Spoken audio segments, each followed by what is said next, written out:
Committee meeting to order. And before beginning, I want to explain that due to the ongoing COVID-19 pandemic and state of emergency of March 12th, 2020, Governor Baker issued an executive order temporarily suspending certain provisions of the open meeting law.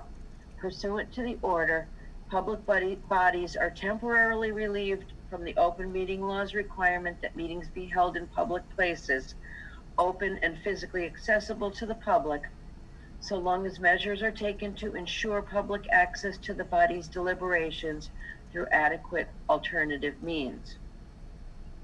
Citizens with a question or comment can join the meeting through the Zoom link above. The chat feature will be enabled at the citizens' comments portion of the agenda. Participants are asked to comment in the chat if they would like to speak by indicating their name and address. If a participant just wants to make a comment, again, you can do that in the chat with your name and address. If you plan to speak, please unmute your microphone when you are allowed into the meeting by one of the administrators. And if you have any questions regarding this process, you can always reach out to our administrative assistant, Mary Mortally, at the superintendent's office. I think there was a question this evening about the link not being live, and how are we resolving that for people? They can type it in, but short of that, did somebody post it somewhere? Yeah, both on my Facebook page and Bill's Facebook page. It's in the comments. Okay, so Bill Buckley and Kristen Cyrack have a live link in their Facebook page.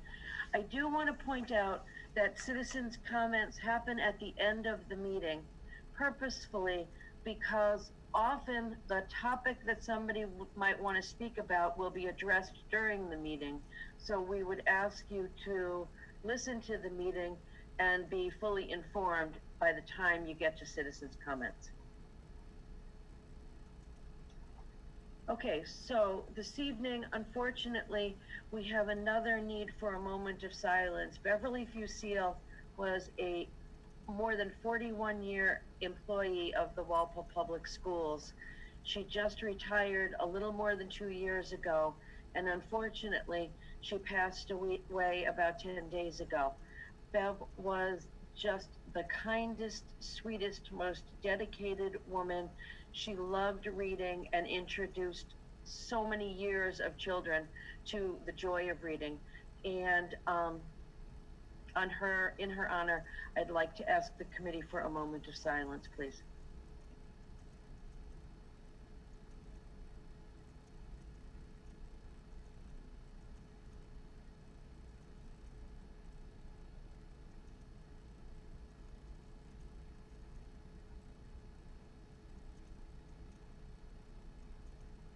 Thank you very much. And we pass our condolences on to Ron Fusil, who was the town clerk for many, many years as well, and to his family.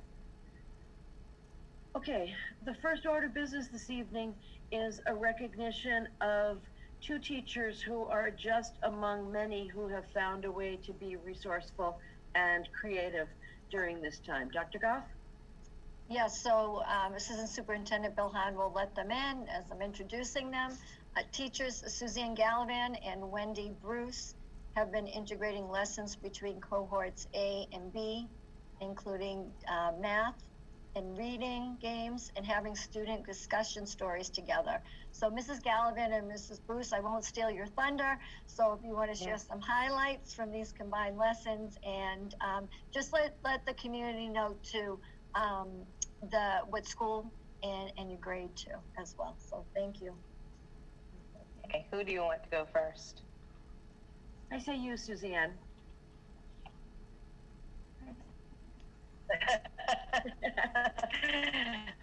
Mrs. Sullivan, thank you. Hi, everybody. Hope everybody's doing well tonight. Nice job getting everything up and running. I just want to thank the Walpole School Committee for inviting me to be here tonight. And I proudly represent all of my colleagues. And I do not say that just say it. I say it because I've watched us all through this whole experience, and I just want everybody to know that I am I'm honored, but I am just a sliver of what's happening in our school. Suzanne, I'm just going to interrupt you for a minute. I know that I'll I catch up. proudly We're having trouble represent hearing you. them, and since March 13th, 2020, we've all gone above and beyond, spending countless hours and sleepless nights searching for, learning, and finding ways to teach in a time we never could have imagined. Beginning. Bad teacher. I am Suzanne Galvin. I teach third grade at boarding school. I've been in the local public school system for 34 years. I apologize for not clarifying that. Can you guys hear me? Suzanne, can you turn off your camera? Then we might be able to hear you better. All right. Why don't you have Wendy go, and I'll find a better spot. Okay. We could hear you great there, but we'll have Wendy go, Right. and then we'll see if you can find a better spot if you'd like. Hi, I'm Wendy Bruce. I teach second grade at Old Post Road School. I just want to thank you so Hold on. much for inviting me to the second grade team at Old Post Road School has been working extremely hard to incorporate learning activities for both of our cohorts. During the school week, when the two cohorts are separated, the teachers spend time. Any better? Oops. Wendy's speaking now, Suzanne, but yes, that did sound better. Can We'll you let- hear me any better? No. We're gonna let Wendy go, and then we'll give it a try, but we still were hearing an echo. Okay, Go ahead, Wendy. did I go? Yeah. Okay, No better? okay. Sure. So Okay. the second grade team has been working really hard to incorporate activities for both of our cohorts. Sorry about that. Can you hear me any better now?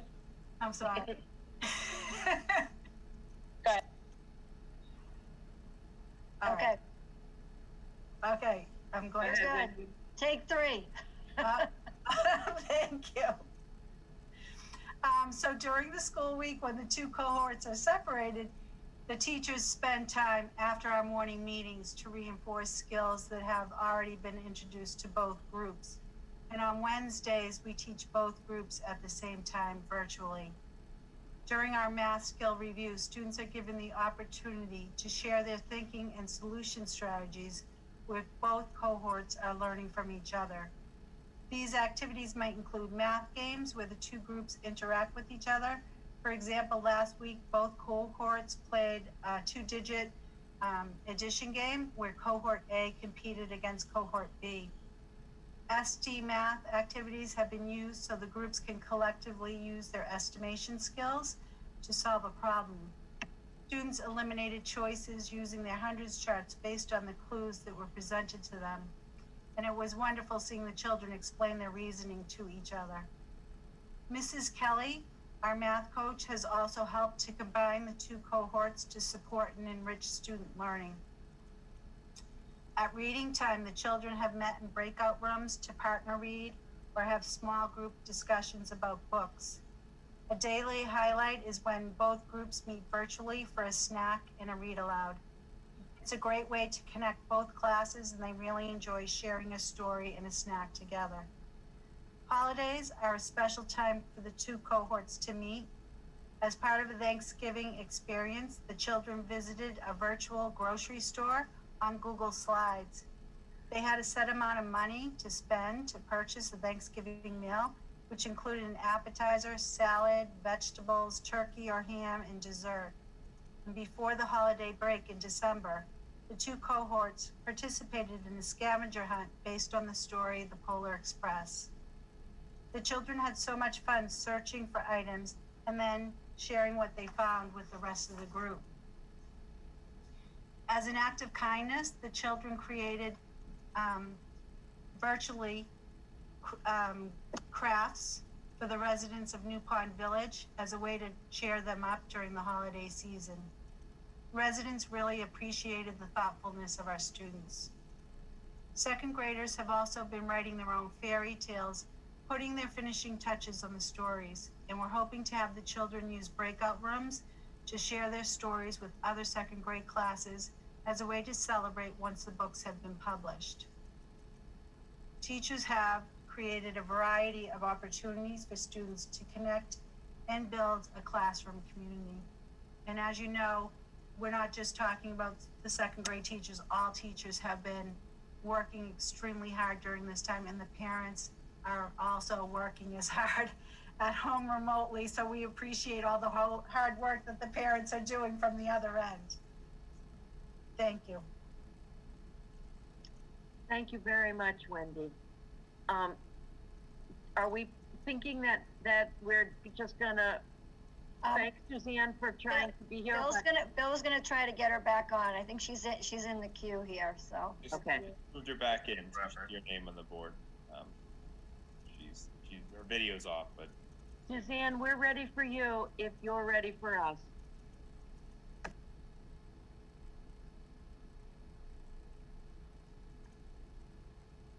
Hi, can you hear me now? Oh, that's so much That's better. wonderful. Okay, Yes. this is where I do my classes sometimes when necessary, so I was trying to avoid, I wasn't sure what was what. Anyway, so thanks for having me. I won't take up a lot of your time since I apologize for the confusion and the irony of trying to make the technology work. That's pretty much how it goes on a daily basis. So I just want to thank everybody for inviting Wendy and I, and as Wendy did such a beautiful job, you could have just moved on from her. But I do appreciate it, and having worked at Boyden School since 1990 and Walpole for the last 34 years, I can tell you that we always say that every year is different, and I will honestly say that hopefully we never have another year like this. But I am honored to be here tonight just on behalf of all of my colleagues. As Wendy said, it's a big group of people out there that I'm sitting here representing tonight. So thank you. If you indulge me for a couple of minutes here. I proudly represent all my colleagues, and since March 13th, 2020, I really want everybody to stop and think about that. All teachers, families, children have gone through so much. We've all gone above and beyond as teachers, spending countless hours and sleepless nights searching for, learning, and finding ways to teach in a time none of us ever imagined. For us as teachers, creating and reimagining teaching, finding ways to be connected to our students and families as much as possible was both absolutely important and necessary. We needed to be with our kids in any way that looked. This has been and continues to be an emotional and powerful journey, to say the least. For the challenges that we have faced, tears we've cried, and fears we've faced, individually and collectively, there have been so many silver linings, and Wendy mentioned them so beautifully in her talk. Our digital learning coaches, which you have supported from the very beginning, have been instrumental in this all coming together and having it work for all of us and the children and families. They've been working tirelessly as well, especially Nancy Carroll in our building, helped vouch for her. And for those reasons, we're able to do what we're doing with our students. Because our staff and children have access to technology here in Walpole and had been using it regularly in our classrooms, we were able to transition to and adapt to our virtual classrooms and distance learning back in March. It wasn't easy, smooth, or pretty at first. We dove in, connected with our students, and began to build those connections that are everything to us as teachers. Yet there was so much we didn't know, and our DLCs have been there for us and with us every step of the way.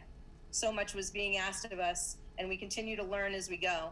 And I can honestly say that I'm doing things in my classroom that will be part of my teaching and repertoire for years to come, because I have a lot of years left in Walpole. With that being said, our students talk about how they miss how school used to be. They miss each other, the collaboration, the interactions, the normalcy of being together, learning together, and socializing with each other. We all miss that. So creating more opportunities for the children and teachers to experience that connectivity and collaboration became necessary for all of us. Teaching synchronously in real time with students at home, together with us in class for lessons, is not ideal, easy, or without issues. It's been trial and error. The challenges on a daily, sometimes minute-to-minute basis, as I demonstrated here tonight, that was actually just so you could see how it really was like, are real. But it's working, and it's worth it. The children have expressed that they feel like they're at school when they join us throughout each day from home for those lessons and activities. At our daily morning meetings, the children greet each other and me, and we play games like Tuesday Trivia and 3 Things Thursday. During our daily lessons in writing, reading, and math when they join us, the children from both cohorts collaborate, play games, share their work and ideas, practice skills together, and socialize, which is a big part for them. They communicate using words, whiteboards, and chat boxes. And honestly, the children continue to troubleshoot and problem solve for me and my technology glitches as well as each other's, explaining how to fix mic issues, share screens, and so much more.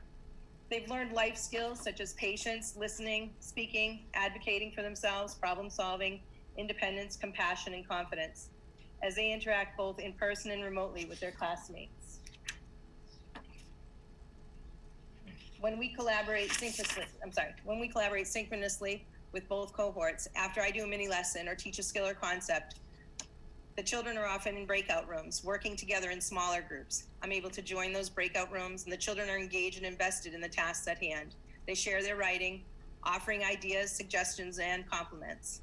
They read to each other, telling classmates what they like or learn from the books they're reading. They practice math skills, play games, and share ways to better understand concepts. They use Seesaw, Google Drive, Jamboard, Pear Deck, and other apps, allowing them to share collaboratively. They know how to split their screens and share their screens to show their work and share their ideas. But more importantly, they're connecting, communicating, and interacting with each other in ways that feel normal. When I shared with my 3rd graders that I would be speaking to you tonight, I promised that I would share with you that there are rock stars. They are the superheroes. They're unsung heroes in all of this. It's important that we acknowledge them. And we also acknowledge the flexibility, creativity, and courage shown by staff, students, and families since March 13th, 2020. The saying, "It takes a village," never meant more. It speaks to the community of Walpole.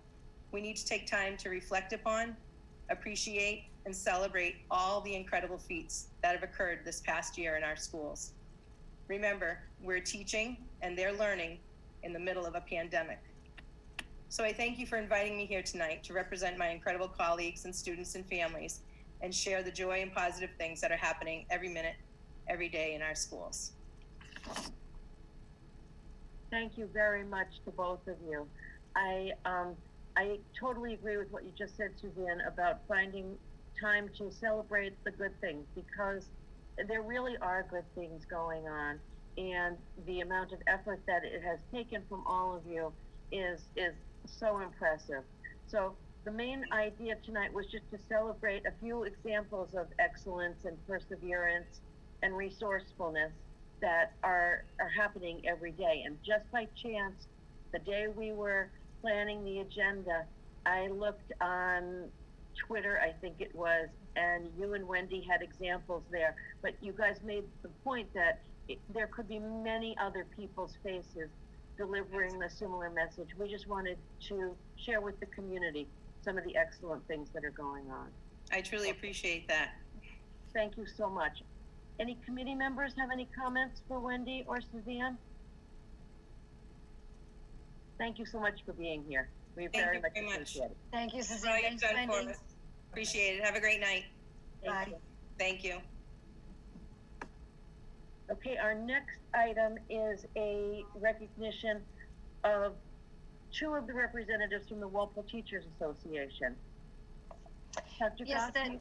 the school committee and also the administration really would like to thank all the members of the Walpole Teachers Association, the WTA, for their leadership, their contributions, their collaboration, especially during this pandemic. I have to personally say we are very fortunate. I talked to my colleagues out there across the state, and we're very fortunate enough to have such a collaborative partnership with our union and be able to argue in a non-defensible manner and come to resolutions and be able to do so respectfully. I mean, it's really a testament to them. They've risen to such a difficult challenge, and we're grateful for them. So members who couldn't be here are Dave Cuzzy, who's our WTA president. I know Carolyn Kelly is here, and Dan Mulaney, and also last but certainly not least, Sue Murphy. So Dave is a digital learning coach at Bird Middle School. Carolyn is our wonderful math coach at all 4 elementary schools. Dan Mulaney is a science teacher at Walpole High School, and Sue Murphy teaches English.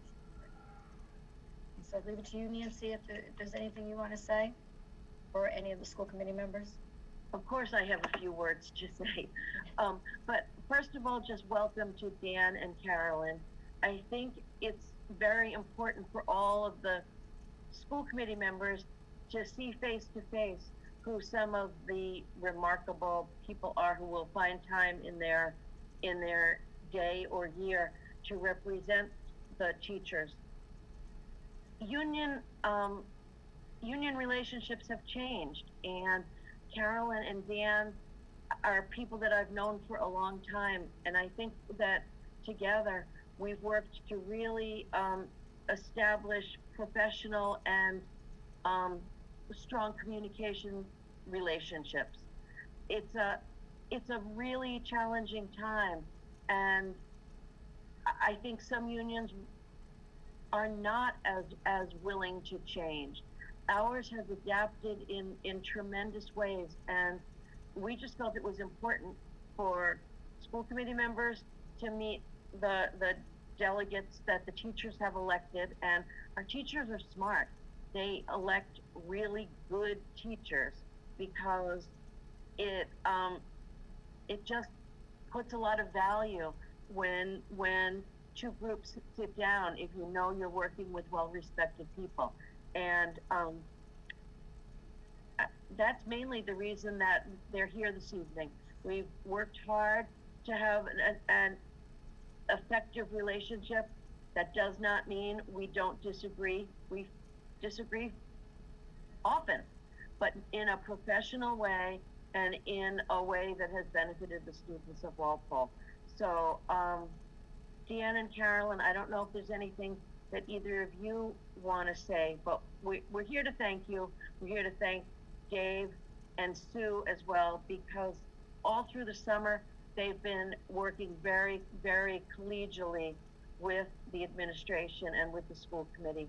But we just want you to have a chance to know how much we appreciate you. Carolyn, it looks like you might have something to say. I just wanted to say thank you for inviting us. Thank you for recognizing us. It is wonderful to work with such a great school committee where we can bring grievances or bring things that we don't totally agree upon and ask for things and work back and forth together with you to get a resolution that would work well for everybody. Thank you. Sure. Deanne? Hi, thank you, Nancy, and thank you everybody for having us here tonight.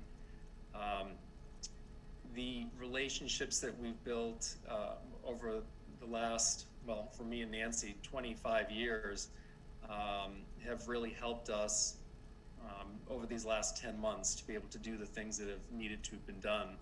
And I think there's a lot of mutual respect between the teachers and the school committees that we've worked with over the last couple of decades, their willingness to do the best things for the kids in the schools and to do the best they could for the teachers. So it's paying dividends now, and there are challenges ahead still, and I think we'll continue to do the best we can to meet those challenges and keep moving forward. So thank you again for having us, and we really appreciate our great relationships. Thank you. I would just add that it's really something that needs to get worked on regularly, and the communication is key. Bridget, I think, does a great job of being that day-to-day person, but we also wanted to be sure that you knew that we do communicate regularly with the school committee, and it's great two-way communication. And as you said, there are still really difficult conversations ahead of us, and we know that, but we can trust that you're being honest, and I think that feeling's mutual. Bill, did you have something you wanted to say? Yeah, just to pile on, I think, Dan said it best. It's a long-term relationship, and we can throw in whatever kind of analogies you want there, but I think it's centered on a frankness and a real great ability for our staff. Two of your members, your locals members, who we just recognized a moment ago, who are doing amazing things, to kind of own the great things that they're doing, own their needs. And I think we've seen in some of our neighboring districts, as well as, in my professional life, some other places where I had to bargain, just where sometimes that relationship can become frayed and stressed. And I know Jen, Nancy, and I had the pleasure of bargaining with you last year, 2 years ago as well. And I think it's never too much to kind of continue to show this to our community, whether it is now in COVID, back in the day, when we worked collaboratively with our union around the 2012 override and restructuring the way we did health insurance and a lot of other things around work and wages.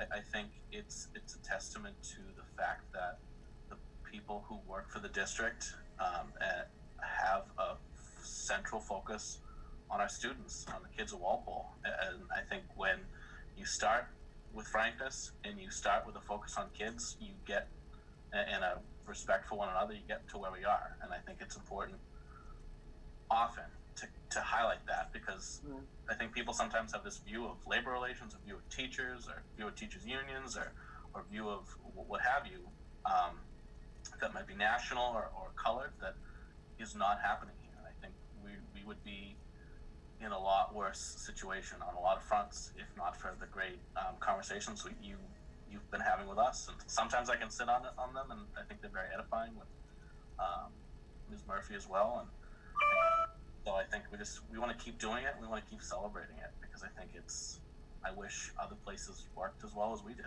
and I think it's making us really strong as a department in the town. Carrie and then Mark. I agree with Bill. I think the pandemic made it very clear which school districts have healthy, respectful relationships between their teachers' unions, their central administration, and their school committee, and which districts are not so fortunate. I feel incredibly fortunate to be in Walpole, where those relationships are strong, because everyone is working on them. Collaboratively. And I think it's important for the community to realize how fortunate we are and how much work goes into those relationships, and how much respect there is on all sides. So thank you all so much for everything that you do. And again, I can't overstate, how many moments there have been since last spring where I've taken a breath and just thought, gosh, we're so lucky. So, and that's because of you. So thank you very much. Mark. Just to add again, as a teacher myself in a neighboring district that is, in past years, had some more adversarial moments. It's interesting, I talked to our association president, chit-chat at least a little bit every day, and he's always framing the COVID discussion about what's best for the kids. So it's kind of nice to see, but not just Walpole, King Philip, other districts where people are stepping up. And I appreciate it. Thank you. Jen. I just wanted to say, similar to what Carrie and Bill were saying, we are very fortunate. I speak with colleagues who are administrators across the state and school committee members, and some of them are still talking about how they can bring the students back in person. And, it's a long, long discussion, and we've been fortunate to have a cooperative relationship and, to be talking about how to keep the students in school. So I just wanted to say we feel fortunate and lucky. I mean, it's challenging no matter where you are, but at least having this cooperative relationship really, really helps us. So thank you for all you do. Nice job, Carolyn and Dan. And please extend our thanks to Dave and Sue as well. But it's really to all of your colleagues, as Wendy and Suzanne were just saying. We know that there are people that have been asked to do an awful lot. And we just wanted to take a few minutes this evening before you put your pajamas on and let you know how much we appreciate it, because we really do. So, thank you very much. Thanks, Carol and Dan. I'll see you next week. Okay, that gets us to our next report, which is a high school student. Madison Field is here this evening. And sorry for the confusion at the beginning, Madison, but welcome. We're glad to have you, and the floor is yours. Thank you. Good evening, everyone. My name is Madison Field, and I am a senior at Walpole High School. As we are coming to the end of another hybrid week with 2 weeks left of the semester, students are eager to end the term strong and are excited to start their new classes. Although COVID cases are rising, teachers and staff at the high school are doing a good job reminding students to constantly be sanitizing and following the COVID guidelines. Also, teachers are accommodating students' needs if they cannot attend class in person. Winter sports have begun. Girls and boys basketball and hockey, as well as gymnastics, and winter track as of right now is moved to February. And COVID guidelines have affected each sport in their different ways. Fans are either limited or not allowed, and there have been some rule changes in each sport, but athletes are very thankful to be at least playing. Next week, the Bay State League is going to reevaluate letting the fans into basketball games, as well as expanding the numbers of fans allowed into hockey games. But most games are live broadcasted, so anyone can watch from home. Moving on to some updates about the school clubs. The speech and debate team has been competing at virtual tournaments all year, and the team has had an incredible season. They will be having a fundraiser in the Norwood Chipotle Wednesday, February 17th from 5 to 9 p.m. The Walpole High School Drama Club has just recorded their radio show for the club's fall production. It is available to watch on YouTube. The link is in Mr. English's e-notes. The National Honor Society is available for peer tutoring, and they have a big project planned for February break. Student Council is also trying their hardest to make this year more normal. It is difficult to do the things we're used to, but they're certainly trying. And also, the Name Change Committee has decided on their 3 final names: Wolfpack, Patriots, and Walpole. These names were sent out to students grades 6 through 12, Walpole High School staff, and the varsity coaches, and will be voted on within the upcoming week. Thank you for your time tonight, and most importantly, stay safe. Thank you very much. That was a really thorough report, Madison. Are there any questions or comments from Madison? Thank you very much for being here. You're more than welcome to stay for the rest of the meeting, but you're also not required, and we really appreciate your time. So thank you. Thank you. Thanks, Madison. Okay, our first order of business under new business is first reading of the calendar for next year. Dr. Goff? Yes, correct. So you do have it again, as Nancy mentioned, that it's the first read for the school calendar. So, we can entertain any questions and, make sure that we get it back to leadership. What I do want to bring to your attention and give you some food for thought, that there has been a request for leadership to increase the early release days. And I'll just give you a little bit of background and rationale as to why that is. And then if there's any questions after the fact that you'd like me to take back to the principals, and then they're more than happy to even come to the next school committee meeting if necessary. And Bill Hahn is also here to speak to the PD. So just some things about what's been occurring during some of these, during the PD days this year that's really been helpful in terms of teaching and learning. They've been using the Wednesday afternoons for professional collaborative time, presentations, planning and reviewing curriculum, common assessments, and data discussions. Schools have also used it for their, we call it the BET, or their special education meetings, and then also their instructional support teams. Math and technology, professional development, these short workshops also are held by the DLC coaches at the elementary schools every Wednesday. Walpole High School, for example, the teachers are scheduled for 90 minutes of office hours, followed by almost 2 hours of PLC work. The teachers report that that time has been invaluable, especially as they work to keep the curricular experience consistent for student across like classes. Also, new computer applications are often being reviewed by the staff as they work to improve their teaching and learning within the hybrid and remote learning models. So how might these additional PD days be used in terms of teaching and learning? For example, an increase in fluency and the number of PD opportunities through the addition of early release days would provide time for more effectively advance school improvement goals and initiatives. So for example, in the coming year, the middle schools will be working on promoting cultural proficiency, greater cultural proficiency, and inclusive instructional practices. And at the same time, they'll be working to establish a clearly defined multi-tier systems of support. That's what we typically know as our intervention or our old RTI model. So both of these initiatives are extremely important and they require work of the entire staff in order to implement with fidelity, and that's the key, fidelity. So the incremental increase in any PD time being proposed would enable them to more adequately focus and achieve multiple goals simultaneously. Other schools wish to plan to continue time for staff training and teachers to review their curriculum and discuss student data.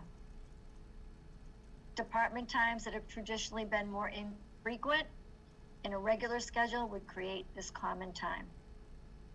And at the high school especially, the main focus would be on working departmentally in PLC teams to effectively review data to identify learning gaps in a timely manner that in turn have a positive effect on teaching and learning. The value of having these consistent PD times this year has shown how valuable it can be. Our teachers reviewing data generated from iReady to determine which students have learning gaps so that these gaps can be filled effectively and in a timely manner. And I know the elementary schools will be able to do the more professional learning communities during the day. They're asking, and again, we can have further discussion. This is the first reading of food for thought, to possibly increase to, correct me if I'm wrong, Bill, 2 days per month, with the exception of December. And Bill, I don't know if there's anything you want to add that I might have missed. No, I think you summarized that well. I would just add that as the district continues to make a very wise investment into math coaches, digital learning coaches, literacy coordinators, those coaches and coordinators always benefit from more opportunities to work with staff. And currently, well, I would probably say in years past, this year is not typical, we've utilized substitutes at times to provide professional development, which can be helpful. But when we know we have a consistent time that's a little bit more often a month, we can avoid that practice and get more built-in time for our coaches and our coordinators and our department chairs to work to grow in their PLCs and to provide effective professional development. There was also, just to note quickly, that a discussion about Wednesdays and Fridays. In general, the leadership team felt that Wednesdays was more effective. You're learning, you're getting the PD, and then you can do this immediate implementation the next day on Thursday and Friday and be able to continue those discussions instead of having them right before a vacation and then implementing them upon return. So that's food for thought as well. Thank you. Sorry, Jen, I didn't mean to. Go ahead, Jen. I want to say, from the perspective of a working parent and many parents that I represent, I'm opposed to this. I think we've spoke about this numerous years in the past. This year's been incredibly disruptive for parents, and I know people who have similar schedules in other districts and other states, especially the Wednesday situation. They hate it. It's very disruptive to a parent to have to take a Wednesday off in the middle of the week. We have so many parents in our school district where both parents work 2 days a week. That's just too much. So I would say we should continue to use substitutes because it's just asking too much of parents.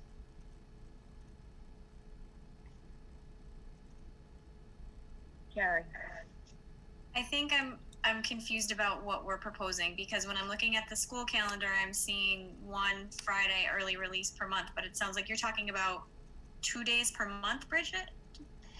Yes, leadership, what they're looking at is this is the way that it was originally proposed, and then during the LC discussions. we're curious to see if there would be an appetite for school committee to increase some professional development days. They started at 2 days a month, but just looking at certain dates, for example, March is a very long month, just being able to have consistent professional development.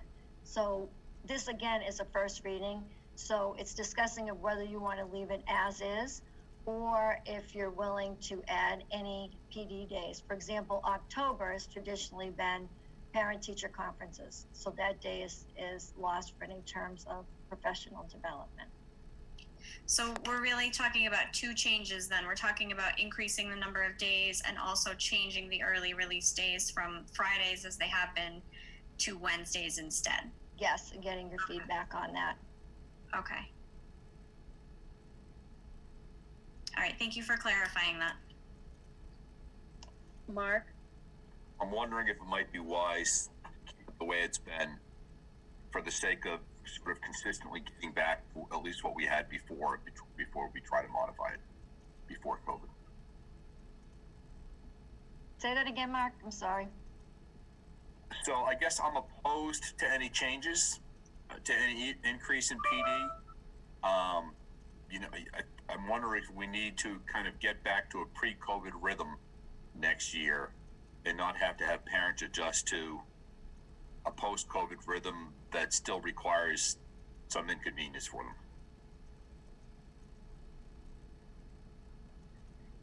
Kristen? Is there any benefit to teachers if you made them full days off? So those Fridays, making it a full day instead of a half day? I mean, it would get you the extra PD time, but I know it wouldn't have a different cadence.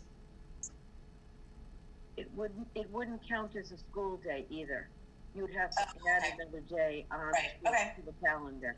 Sure. Is that what you were going to say? Trying to figure out maybe a compromise. Jen? I also think consistent with how we handled the discussion of holidays years ago, that a big change like this is something we need to push out to the committee or to the community. We can't make a decision like this without getting input. And I just think that's the right way to do it, is to have it be studied where it's going to really impact working parents like this, and not to make a big decision, especially as Mark said, after COVID, where, you know, I was just happy to see the schedule look normal again. So another change on top of that with all the anxiety people are going to have getting back into a rhythm. I don't think it's the right time, nor do I think it's been vetted with the community. I think in general, this is the way it usually gets vetted with the community. Like, I think that we would never take a vote tonight.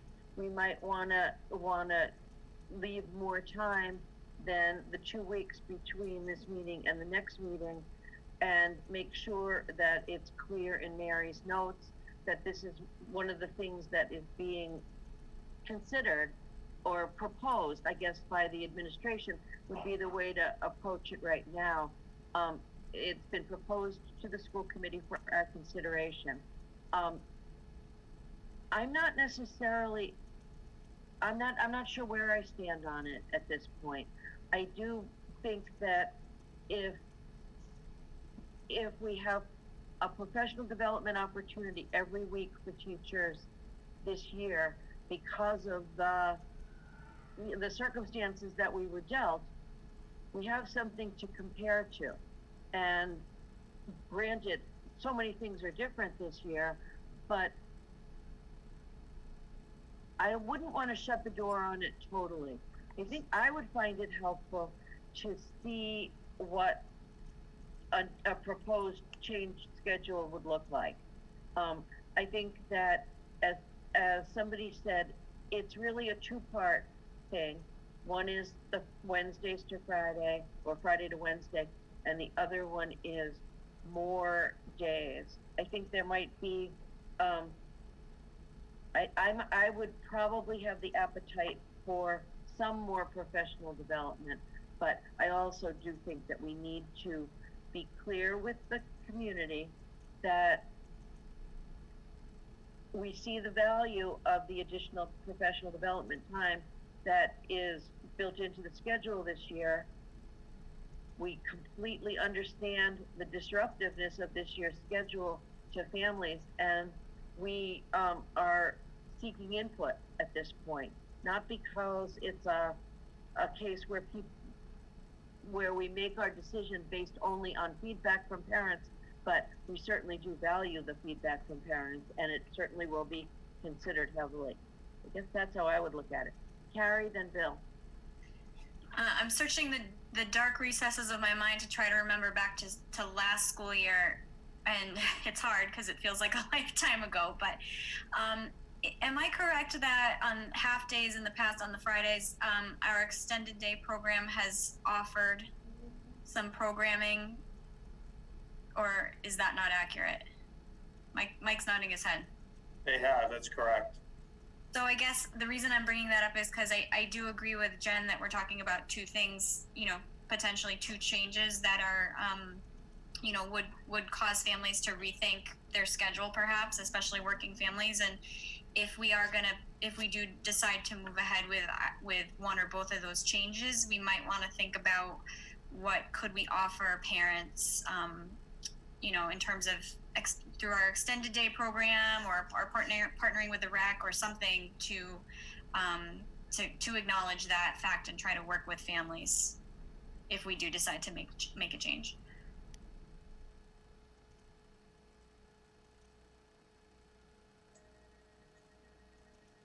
Thanks, Carrie. Through you to Nancy, probably to Bill. Is there a requirement that PD is uniformly distributed? Like, I understand Leadership Council is seeing that there's a need for additional PD. Kind of to Jen's point, if is it the case that we can just take all the math coaches and give them an extra day, and maybe bring in some subs or something like that, and begin to kind of chip away at it that way? I mean, starting with Dr. Kenny, we have a history of a district of doing really meaningful PD and sending people out to kind of train the trainer and bring them back to do PD. And I know with Bridget and now you doing that, it's a very high caliber. Like, we're not just doing days for the sake of doing days. So I'm wondering if we could maybe identify specific areas, specific grade areas, maybe specific subject areas that we may want to give some more to. Maybe we could, at the very least, accomplish it while not giving a full day off district-wide, giving them maybe some additional opportunities for development. I don't know. I haven't looked at the contract lately. I don't know if everyone needs the exact same amount of PD days, or if we could accomplish it in a different fashion. I don't think it's in those terms it's a contractual issue. I think most of our staff yearn for strong professional development, and when offered, take advantage of the opportunity. I think some of the requests from the leadership team came out of some of the benefits they saw this year with the consistency to be able to provide succinct PD that could be implemented the next day. So they weren't looking for a discount this year for every single Wednesday, but they definitely saw the benefit in teaching and in learning with the consistent professional development. And they also, as Dr. Goff already explained, they also saw the benefit of the Wednesday. So, but to your point, we will continue. If it's not the committee or the community's desire to increase, we will definitely continue. It will not stop us from, seeking PD opportunities and other kind of creative scheduling to ensure our teachers receive the support and the coaching that they need. We're committed to that for sure. Again, I would agree with Carrie and Jen. Maybe if we could bifurcate this issue, it's like we're talking about two different things, and maybe if we don't want to wrap one up with the other, so maybe we could talk about the day and then talk about the number in future meetings after we get some other input.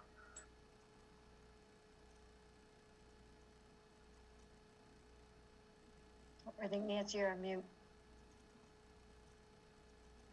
Sorry, I was muted. Sean, you're up.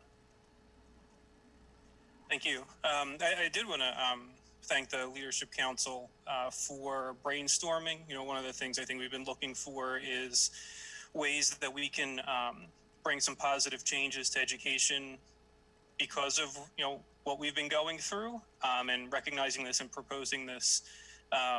It is creative, and I appreciate that. no, I definitely have some concerns. I definitely like to look at, you know, what that does to the overall time on learning that the students are going to have. Because if, you know, that is, you know, 7 or 8 months of additional days, that's, you know, 21 to 24-ish hours that they're not going to be learning, not going to be in school, and coming off of, you know, this, you know, year and a half of, you know, adjusted school schedules, you know, time on learning in front of a teacher in a class is going to be really important going forward. And also, you know, additional programs to help support that by the rec and extended day are good, but that's also essentially forcing families to pay, you know, somebody to take care of their kids or make adjustments, and you know, that's tough. I mean, there are inherent costs in that. I just wonder if there are other things that could happen, other days that could be adjusted, that aren't already, you know, that are already holidays that could be adjusted to a PD day, or things like that. I love the idea in general, but there's just a lot of questions, and, you know, having, you know, 5 minutes to think about it, you know, there's a lot rattling around. Yep, and that's why, good point, Sean, that's why it was brought, you know, to school committee for, during the first read, because it is just the first read. So any questions, you know, we'll bring them back, Bill and I will bring them back to leadership, and it's not something, you know, with the calendar that has to be done, you know, by next school committee meeting. That's why we do this sooner rather than later. Is there any other questions or Jen? I thought of one other thing in terms of, you know, we talk a lot about social, emotional, and mental health. And the Wednesday versus Friday, in my mind, especially if you have a child who has issues with transitions, and I know, you know, there's a lot more, like I said, anxiety and issues like that that the schools are grappling with, and we've acknowledged the need for additional counselors and such to deal with issues like that. Breaking up the week with Wednesday to me is really, really tough when a student is maybe hitting their rhythm and then, you know, they have to start again on Thursday and get back in. I mean, Sundays are a tough day for a lot of parents, you know, just preparing the kid to get back to school and then to have essentially, you know, that twice, 2 times, you know, so every other Wednesday. In addition, I think that's just a lot. So, you know, I'd want to get some feedback from other schools who've done it, but I can tell you when I've spoken to parents in districts who have that, it's not as helpful as like the Friday, because it's not breaking the week up as much. So it's just another consideration. So it sounds to me like if people need some time to think it over, definitely want to get the word out to the community that this is something that has been proposed and it's going to be voted on. I would like to say it's not going to be voted on at the next school committee meeting, that the soonest would be the first meeting in February. So that would give committee members a chance to sort of flesh out some suggestions. Like, you know, Sean was just saying, well, maybe something, let's provide some of our further questions to the administrators, but let's also seek input from the community as a whole. And then, you know, we're not in a hurry to get this voted. I'd rather do it right, and I'm sure everybody else feels that way. Anything else? No, just also in your packets will be, I'm sorry, Sean, it's just the school year calendar, the first reading for school committee as well. School committee meetings as well. We'll take a look at that. Sean? I was just going to say, if it's possible to have, I don't know how many graphics there might be, but, you know, something to visually see what the impact of the days throughout the year would be helpful. You know, if we could even get that next meeting potentially in advance of February, that would be great. Sure, I'll let the principals know. Yeah, I think a proposed schedule broken out in two different ways. You know, one where the professional development days stay on Fridays, and one where it goes to Wednesday would be, well, that, we don't need to see that in calendar form, I don't think. I think that the question will be broken out in two ways, Wednesdays versus Fridays. But if you could give us a calendar of what you ideally would want, it may cause some discussion about compromise or not, but it would give us some better information. Okay. All right. Anything else? Then the next item in old business is a report on the middle school building project.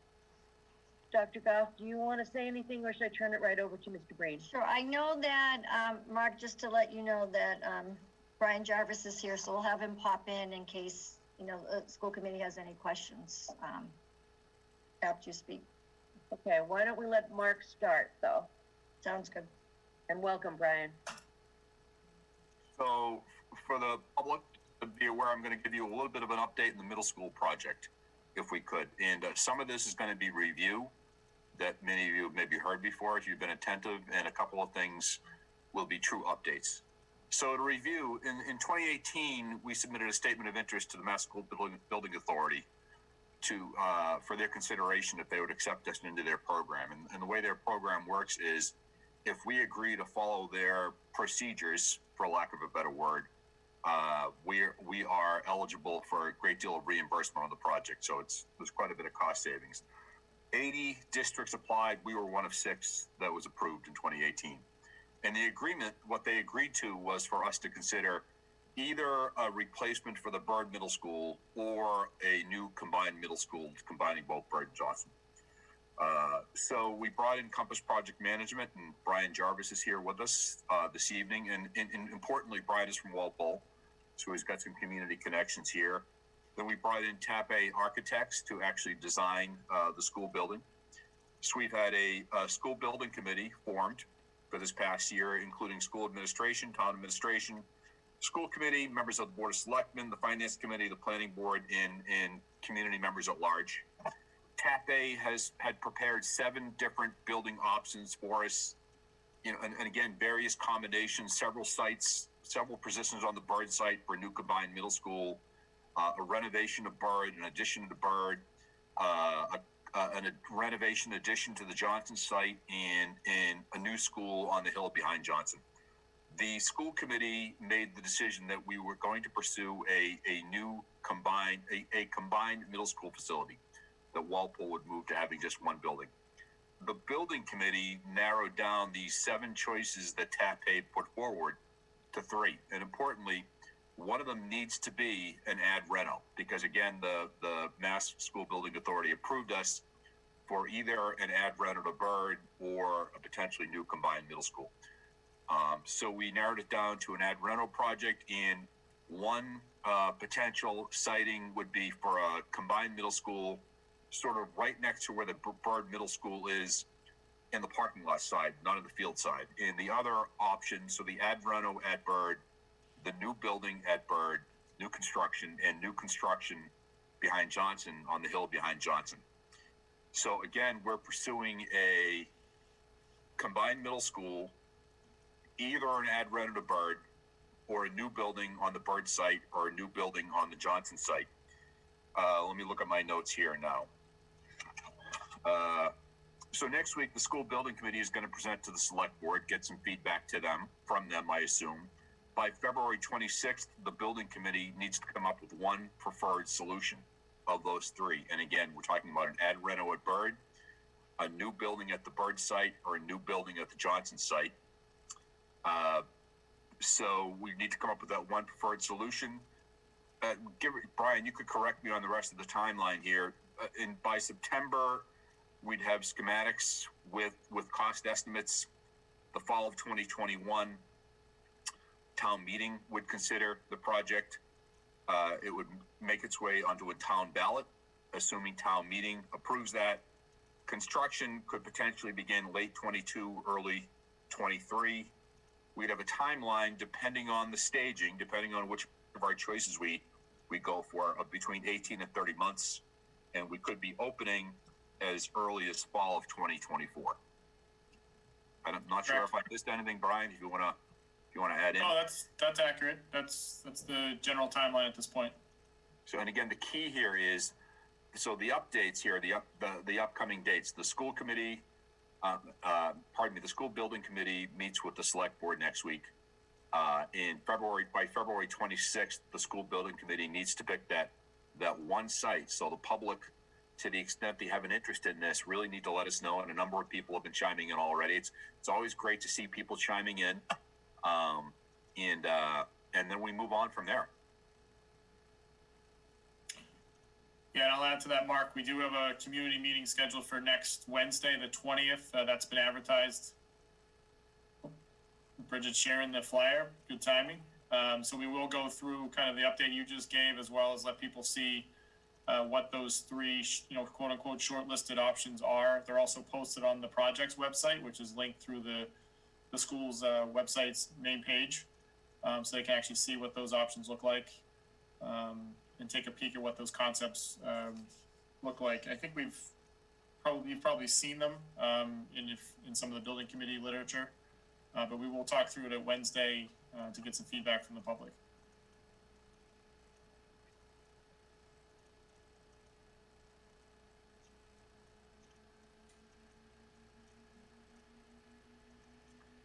Nancy, I think we're back to you. Okay, sounds good. I think one of the things that we were going to talk about tonight is any feedback that the school committee has related to the sites, because when the school building committee is meeting with the Board of Selectmen, we are also having our own budget hearing that evening, so we can't be part of that meeting on Tuesday night. So if there are school committee members who have any insights, comments, concerns, questions about the sites, as Mark explained, there are the three.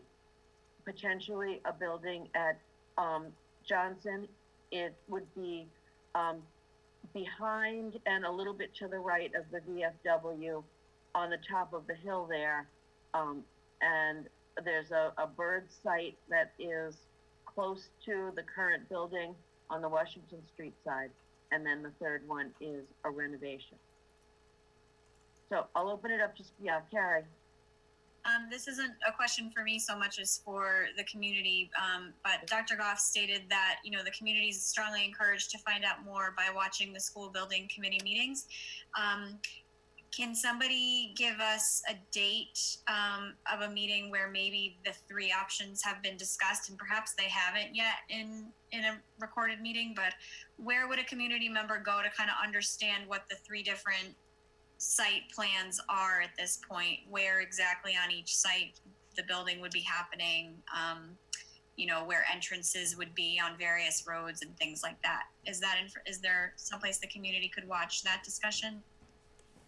Yeah, so the last meeting, the one on January 5th of the building committee, as Mark indicated, the committee discussed the 7 options that were related to a combined enrollment, so a combined school.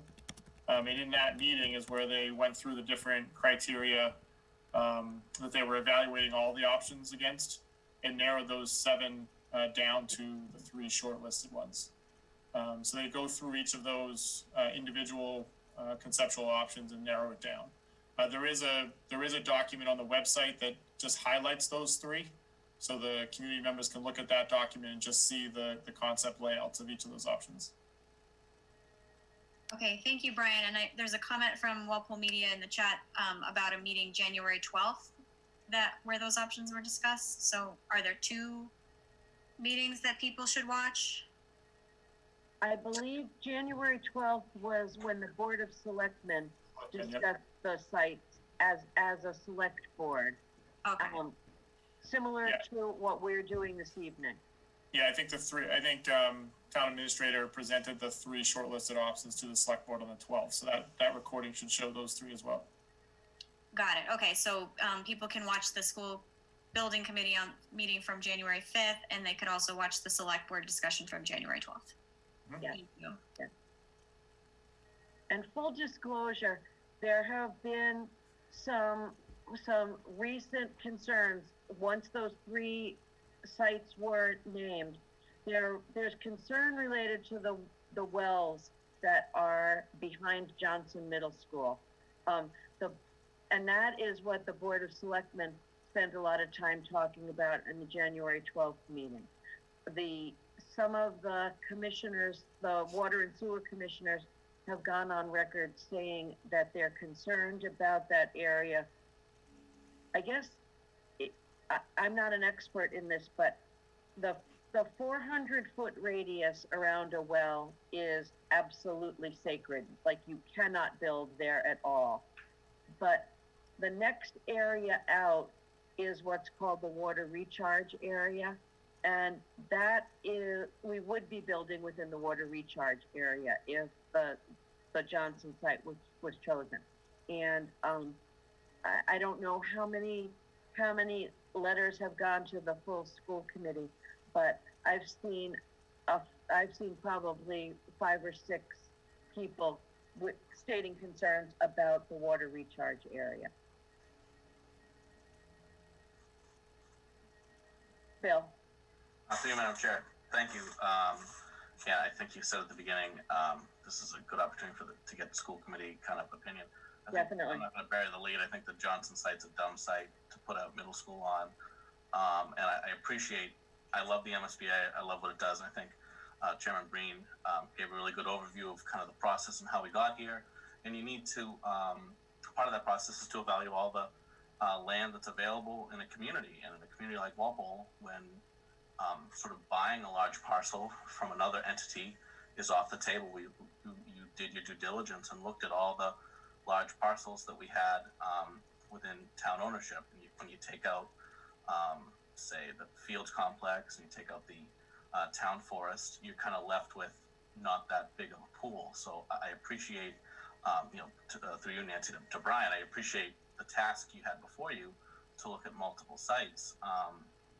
But I think, Bill Abbott, who's been a member of the Sewer and Water Commission for like 40 years or 30 years, and is kind of the most unimpeachable voice about water in our community, has raised some really good points. And I think we have an opportunity in the bird site really to have something that's ready to go, that people are used to having middle school in that area, and we don't really have to take out a ton of trees to do so. So I have a lot of concerns around the number of trees you'd have to take out, what you would do. I mean, I am old enough to remember Mrs. Sylvie's class on Earth Day planting the trees on that kind of hillside because it was eroding so quickly to try to stop that. So I have concerns about how much mitigating that would tack on to the cost of a combined facility. I think it's important to note that most of us on this call are town meeting members, and we all voted to buy Jarvis Farm, which is in the exact same sort of classification around a wellhead to protect wellheads on the other side of town, to make sure we didn't build a 40B or build a housing project there. So I think the community was pretty unified in its desire to do that, and I think that kind of gives us a guidepost of perhaps its disapproval of building so close on the other side of town to our other wellheads. And I think we also have, we've heard from people on the Trails Committee that the Bay Circuit Trail would run smack dab through the site as it is. And, back many, many, many years ago, there was a proposal for an elementary school where the Johnson Field is now, but that was too close to the floodplain and the recharge area. So I think if we were building it now, probably that entire Johnson site, VFW included, would be disincentivized at building a school in. And so it's no knock on the great work Compass has done, doing their due diligence, but I think given the fact that we have a better site closer to a main road where people are kind of used to having a lot of traffic, number one, where we can build with a pretty small comparative environmental impact, I think it's kind of a no-brainer to go in that direction. While I'm not on the school building committee, 3 of my colleagues are, I think we would be remiss if we didn't recognize that we have such a better option in the East Walpole site. And so, unfortunately, I'd love to say this with the selectmen on Tuesday, but we have other business. But I think, the conversations I have, I walk up there all the time, are pretty valid. And I think it's a pretty easy decision to do this. But I hope, other folks who feel strongly about, issues surrounding conservation, land use, and especially water, which I think all of us do because we live on a community with a single source aquifer. I would hope they would continue to kind of make the rumblings that we've heard known, and we want the best possible site that everyone can kind of get behind, that can have the least drawbacks to it. And so I think this is a good process. It's a process that's quickly coming to the end, but really hope you guys kind of go in the East Walpole bird site direction. Mark, and then Kristen, and then Jen. So I'm not going to speak to one side or the other because the school building committee obviously will be discussing this. But just to inform Dr. Goff and Brian, I will be at the select board meeting Tuesday. I won't be attending the school committee meeting. Kristen. So I have a question just about maybe the cost difference between the 2 bird sites or the possibilities. I know we've talked a lot about renovation versus building new, and that renovation, sort of opens up all these, need to be new codes, need to think about all sorts of different things. Would there be possibly a difference in cost between, the addition and reno to bird versus building new on a bird site? Yeah, so cost was one of the criteria that the committee reviewed all the options against. And, addition renovation at the end of the day ends up being a slightly less cost versus a new building, because you have some of the building being renovated, which is typically a lower dollar per square foot cost.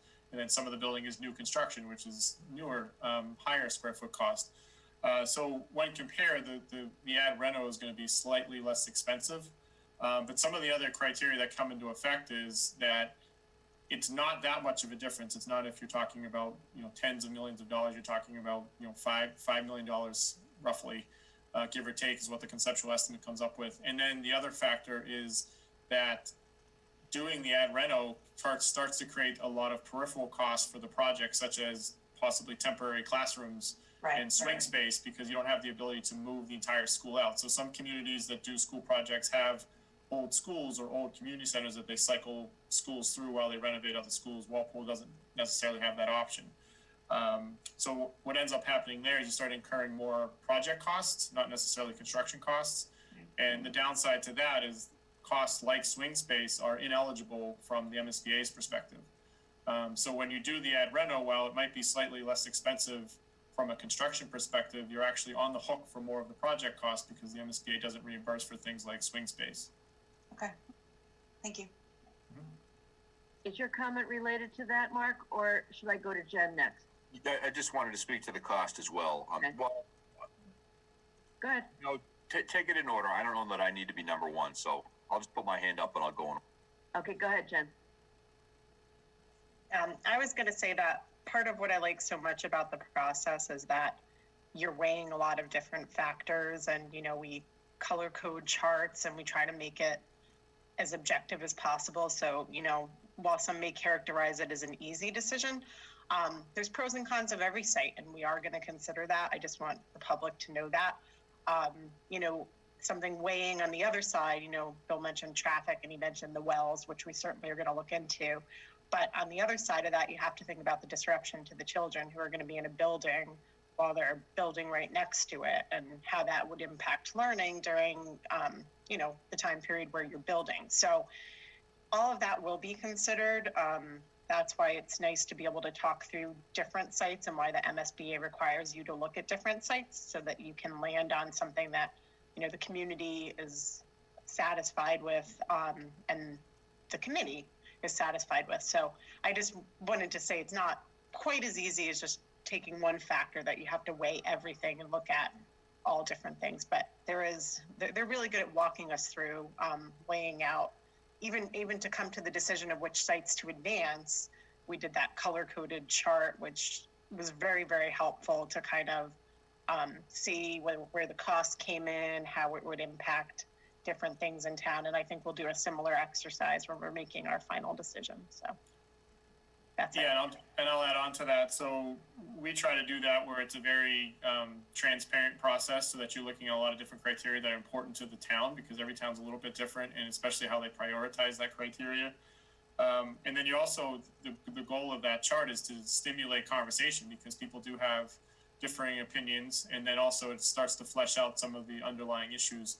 And just to be clear, I mean, we're at the feasibility stage, so the goal was to identify all feasible sites. It doesn't necessarily mean that every site was going to work, and the options that were created are really solution options. It's not necessarily what the final footprint of a building might look like. It's basically just that strategy of, do you want the building in this location or in this location? Do you want to do a project that's phased and takes a little bit longer? Do you want to do a project that doesn't have a reno option to it, so you're not disrupting the school year during construction?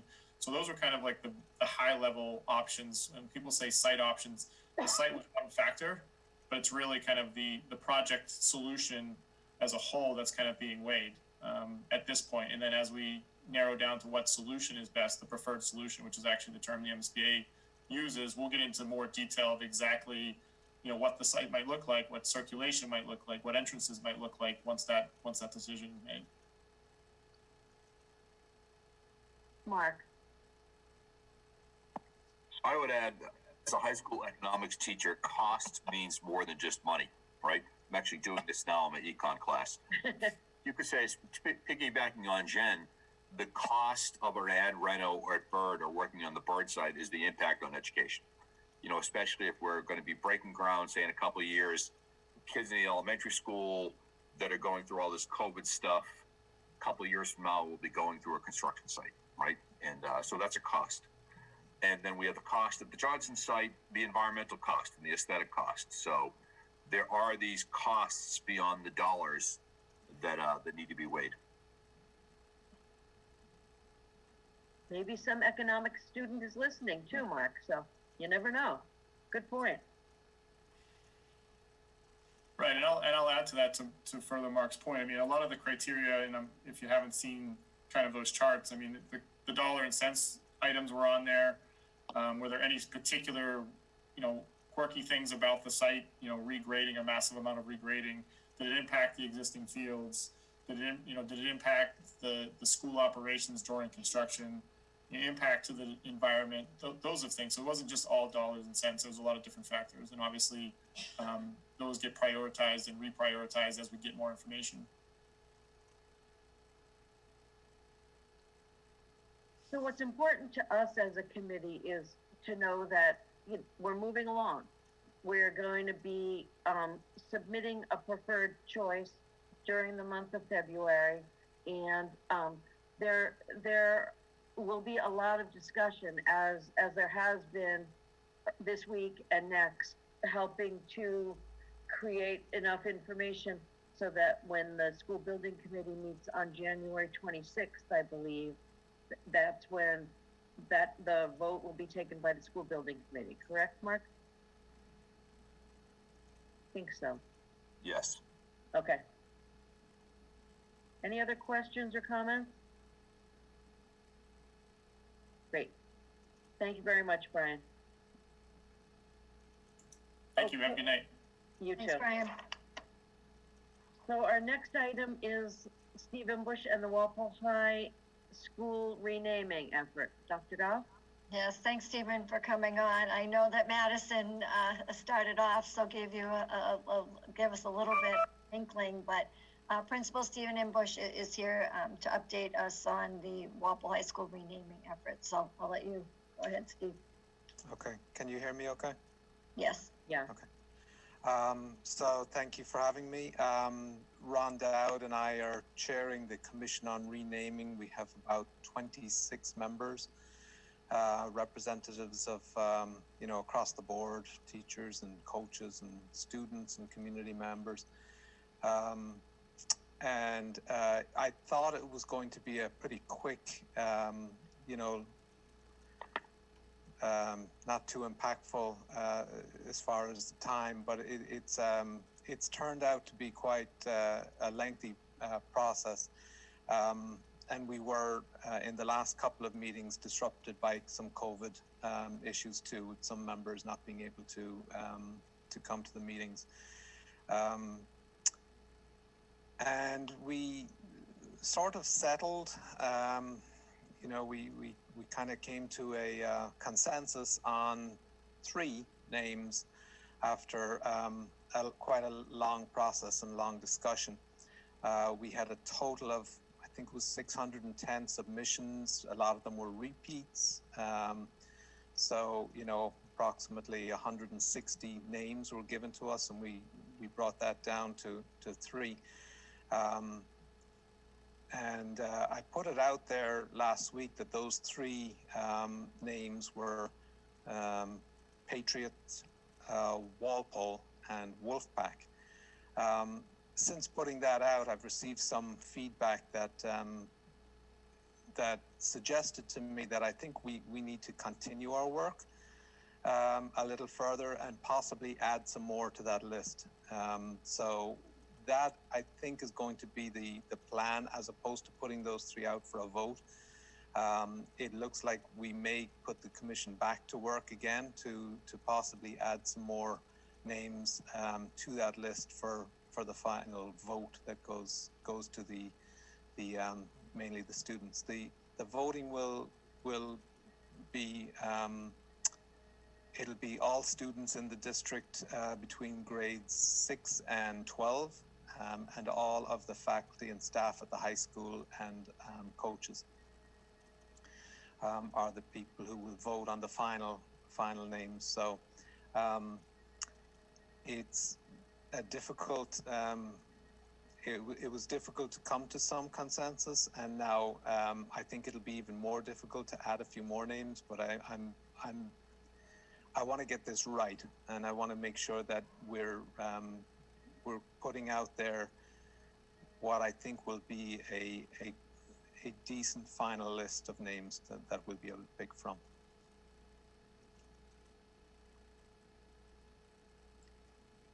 Are there any questions on it, Mark? Sure, Mark. So you don't have an official deadline, correct, Steve? We don't have a deadline. I gave myself a deadline of November 1st, I think it was, and as you can see, we're kind of past that. And each time we get together, and each time there's sort of a reason to extend it, I think it's all been for good reasons, and I keep going back to the fact that I want to get this right. Any other questions or comments for Steve? I know that you've been involved in a lot of processes like this before, Steve, and I think that you have a pretty good sense of how to build consensus and what's going to work and what's not going to work. So, I would trust you on that. I would just say, can you please try to keep us in the loop so we know timing-wise when you're at that point, because it's just very interesting how many of us are getting questions here and there, and the community is following this, and I think your instinct is probably right, that if it's not ready yet, it'll be ready fairly soon, I would assume. I'll keep you all in the loop. Thank you. Bill? Thank you, Madam Chair. Yeah, a couple more wouldn't kill us, I don't think. I think, we have a good process that this body outlined last spring, and it's important to we would want you to come back with the 5 as you did now, and I would ask perhaps if you bring a few of the members outside of yourself and Coach Dowd, maybe we can hear from Coach Costi or Coach Sullivan or St. Martin or some of the students. Most importantly, talk about the process. I think that was the intent of the body when we put this kind of step along the way to have you come back and kind of explain, because I think it's important, because our meetings are an opportunity, especially through the work of Mary and our e-notes that we send out after every meeting, to kind of unpack some of the things we do in the district. So I think it'll be good when you guys come back with a few more to kind of hear about their deliberations and what they're doing, and shed a little more light on this really committed group of folks. And I for one, I'm in no hurry for a new mascot necessarily. I think so many things are on hold and in limbo with COVID that it's important. It's very important, but there's so many other things we're doing. I don't think there's a rush at all. But that's just my 2 cents, of which I have a lot tonight, I know. Thank you. Any other questions or comments for Steve? Thanks for being here tonight, Steve. Thanks, Stephen. Okay, that gets us to the FY22 budget. Bridget? Yeah, so as you know, the FY22 budget is underway. It's actually well underway. Some people may not realize that we start this back with the principals like at the very beginning of November. And Mike and I actually working, in September and October. So as soon as the school year starts, we're already looking at the next year's budget. So we held our first public budget hearing. It was a goods and services public budget hearing that was done virtually on Tuesday, the 12th. And what that is, that went over our principals, goods and service budgets, Bill Hunt, curriculum budgets, instructional technology, special education, and then building and grounds. So the next public budget hearing will be held virtually again on Tuesday, January 19th, and that will focus more on personnel. So I thought it was a really good night that we had for that meeting. I think it was the first time I think we've done it, or obviously over Zoom, but virtually, but had it live. And it was really great to hear, I thought, to not only see what's happening in the schools, but how the funding and the resources have been spent on this year's budget, and then even the importance of continuing these resources next year and the justification behind it. And there was some really exciting and engaging projects going on. So thank you. Are there questions or comments for Bridget? I would just add in the notes that come out for this meeting, can you make sure you alert people to how they could watch the budget hearing next Tuesday if they wanted to hear about the personnel budget, and the fact that they are invited to comment as well, either by just submitting a comment or by actually signing up to comment. Sure, we'll put that in the notes, and I know Mary's listening. Yes, perfect. Thank you. Anything else, anybody? Okay, then that gets us to your report, Dr. Dahl. Thank you. So currently, Walpole, as of today, it just came out, is at approximately, it's a little over an 8% positivity rate. I think it was 8.36. So this is an increase from 7% positivity rate from the previous reporting period, which puts us, I believe, 6th straight week in a row in red. Last week, Walpole Public Schools confirmed 32 positive cases. I do update that metrics on the WPS webpage. I do it every Saturday night. It's up there and updated. It's Sunday to Saturday. So like Saturday, 11 o'clock, it goes up. Since returning from winter break, I've received several inquiries from families about returning more elementary students to school 4 days a week, and what our plans are when teachers receive the COVID vaccination. As many of you know, on December 14th, we welcome back our first grade students to school 4 days a week. That was the week before the break.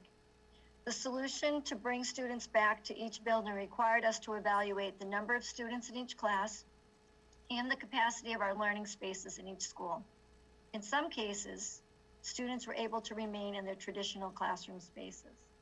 In other cases, students moved to alternate spaces such as libraries, cafeterias, gyms. All of the staff, I have to say, did an incredible job setting up these spaces with furniture, equipment, and technology to ensure a conducive learning environment for our first grade students.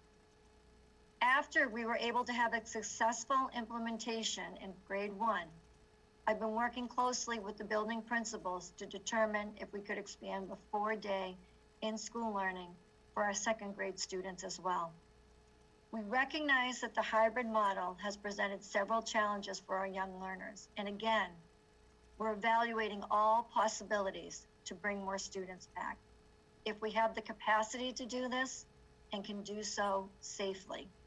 To be clear, if we can get grade 2 in, and we've been working tirelessly for the past couple of weeks, we will maximize traditional and non-traditional spaces in our schools. But that will not stop us from continuously evaluating, bringing back more students 4 days a week. Since the summer, we have been committed to maximizing in-person learning for all students. This remains true today. We continue to bring back additional students based on need and space. Please be patient as we continue to assess our capacity and to ensure we can safely return students to school while following our safety and social distance guidelines.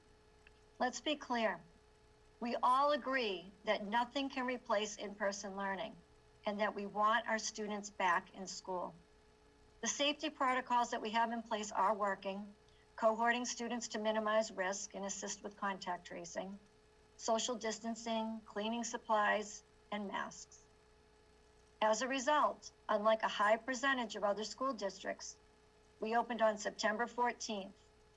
And other than preschool that one time and preschool in September, we have yet to close our buildings. And students have been able to participate in after-school activities and high school sports. Several families have also asked what our plan is when our teachers are fully vaccinated. This is a fair and valid question that we have been discussing at the district level for the last several weeks. I am grateful for the collaborative relationship that the school department has with our Board of Health. And I'm confident that as we have a better understanding of the vaccine rollout and timeline, we will understand the implication this has on our learning model. We will provide more information when we receive guidance from the state about the vaccine and its impact on health and safety in schools.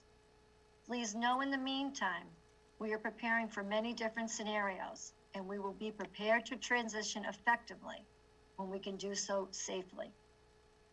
I have heard of this factual, I'm putting it in quotes, social media page that indicates those schools who are returning to in-person learning on February 1st, or even new plans for a full return at the beginning of February. Thankfully, a couple of parents were able to provide me with some of these districts so I could contact them to provide accurate information. Some of the plans were the original plans in September. Others have some elementary grades back in for half days. Others, due to class size and space, have some grades all in, but at 6 feet. And others thought they would open in February, but then realized this is just not going to happen. Some are at the point of increasing their synchronous instruction time mandated by the state, something that Walpole already met. Others have been in full remote and are just starting to bring back students in a hybrid learning environment. While each district is different, I am confident that they are each doing what is feasible and possible for their districts. Walpole staff has done a tremendous amount of work to get us where we are, and they are to be commended. Like I said, we were one of the first districts to open, and with the exception of the preschool in September, we haven't had to go fully remote. Hopefully I didn't jinx myself. Walpole Public Schools has seen an increase in synchronous instruction, both at the middle and high schools. And we continue to bring back students to our classrooms on a weekly basis. There is amazing work going on in our classrooms. Our decisions must be thoughtful and deliberate. We can do things right, or we can go fast. Put in a date that is not realistic. It will only create false expectations. This is disingenuous, yields even more disappointment, and increases frustration. Finally, with all this said, I know that there are families out there who are frustrated with the situation we are in. Assistant Superintendent Bill Hahn and I, along with Mike Frischer, School Business Administrator, and Dr. Queeling, and our principals, have read hundreds of emails, taken many phone calls, and have seen posts from social media sites. Please know we share some of your frustrations. We continue to do the best with an imperfect system at an imperfect time in our history. And as we should, make adjustments to improve. I have no doubt that we will continue to make those adjustments as we move forward. If you have concerns, please share them with a building principal or a district administrator. Like many of you, and I know I've said this many times, I take no joy in not being able to see all of our children in their classes. This has been difficult for educators, families, and students alike. I worry about our students. It is challenging enough during a pandemic to be a student, and I don't think they need to hear that the system is not perfect or read on Facebook that their schools or their teachers don't care and that they've wasted a year. Truth is, we care deeply about our own children and yours. Inaccurate Facebook posts do not help. In fact, it hurts the morale of our teachers and the hard work that they're doing every day. I appreciate the personal communication from parents and caregivers as we continue to navigate this difficult time. Just in the past couple of days, many of the email communications that started off with a sort of adversarial tone ended with a collaborative exchange or verbal discussion. The ability to listen and acknowledge each other's points of view, and the willingness to seek factual information. As a parent, one parent mentioned to me, sometimes emotions and frustrations can cloud our judgment to see the whole picture. We are all working tirelessly for the same goal.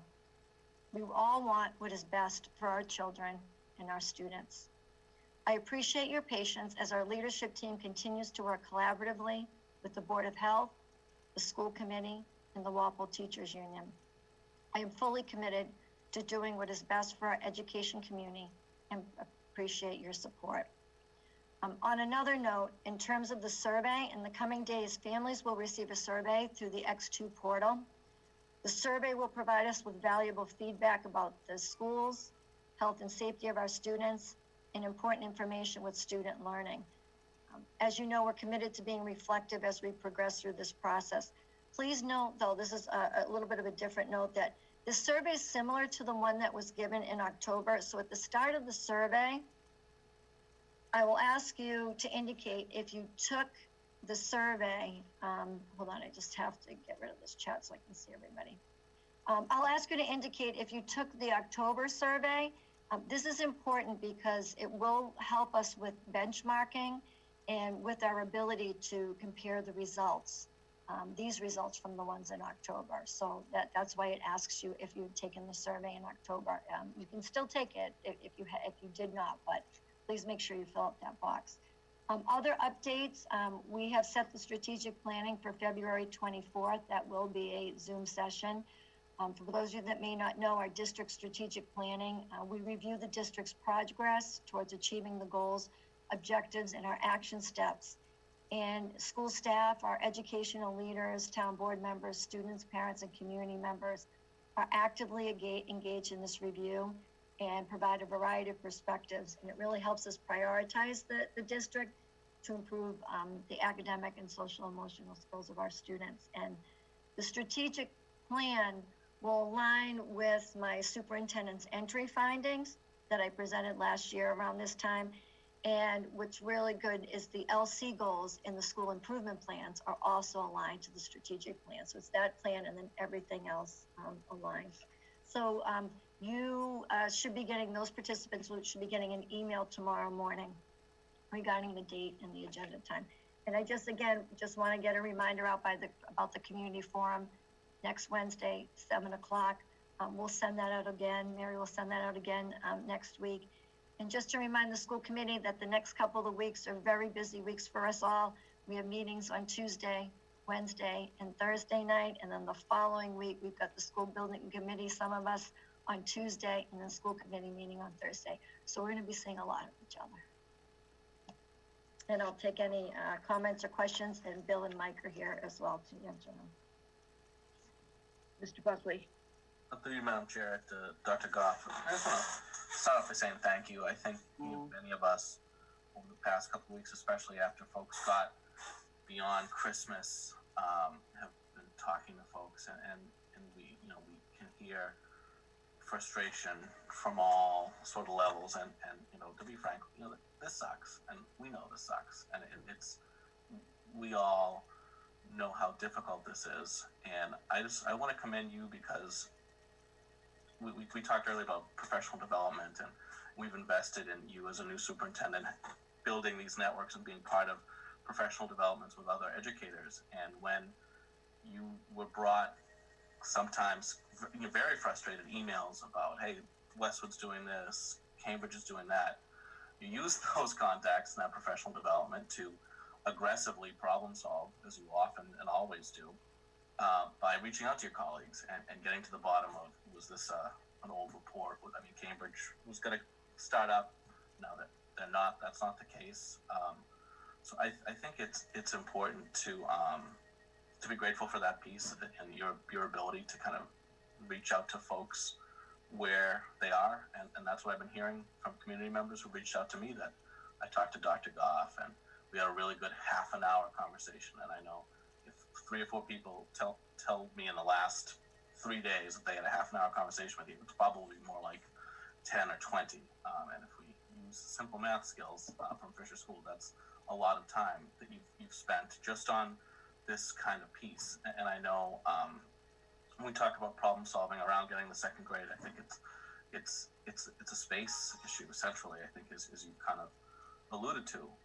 So I think this is a really good update that you have given. And I think if this is perhaps something like a subset of your report every week, we know you're doing this, but I think the issue is really just kind of telegraphing to people the work you, your team, Mike, Bill, the facilities folks, the building principals are doing, and kind of giving a bit more of the story of how you're working closely with Melissa Ranieri, our health director, and looking at the increased virulency and infection rates, and the fact that 37% of the infection rates this week in Walpole were those under the age of 19. So if there's all these balls that you're juggling in the air, and I think that's commendable.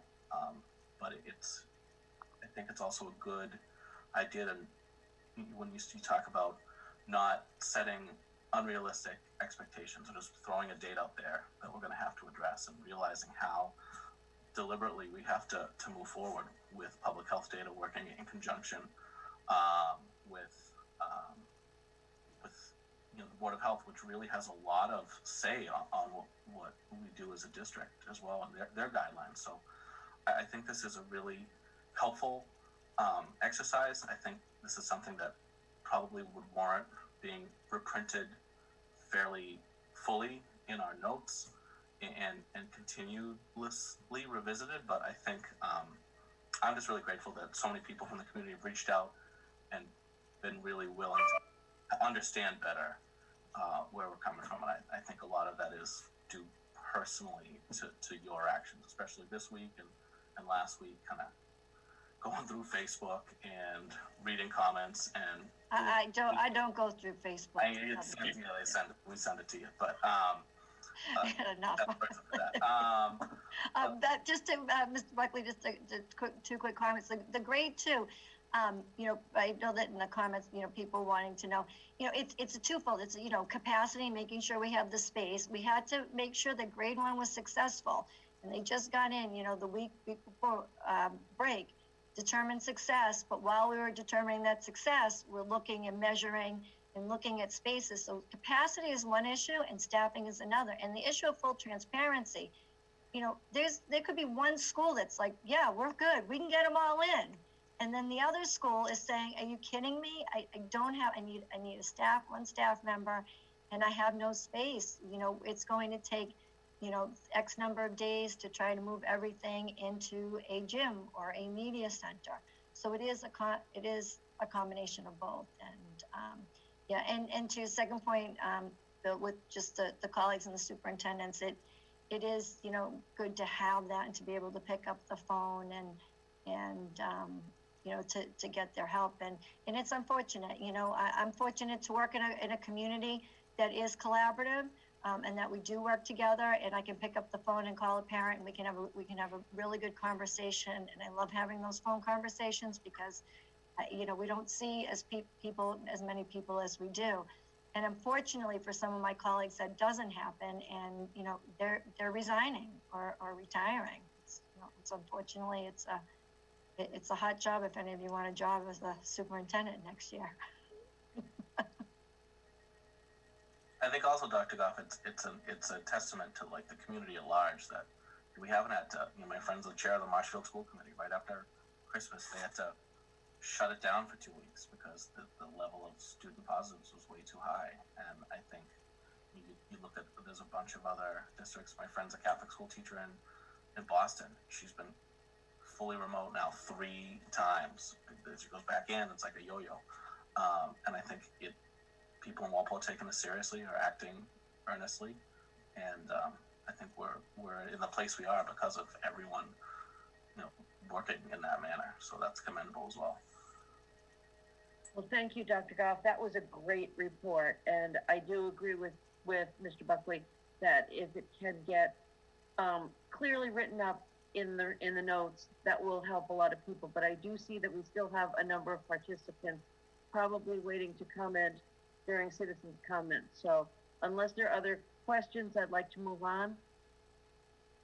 Subcommittee reports is the next item, and I know I just wanted to point out to people that Tech is having its annual legislative breakfast on Friday, February 5th.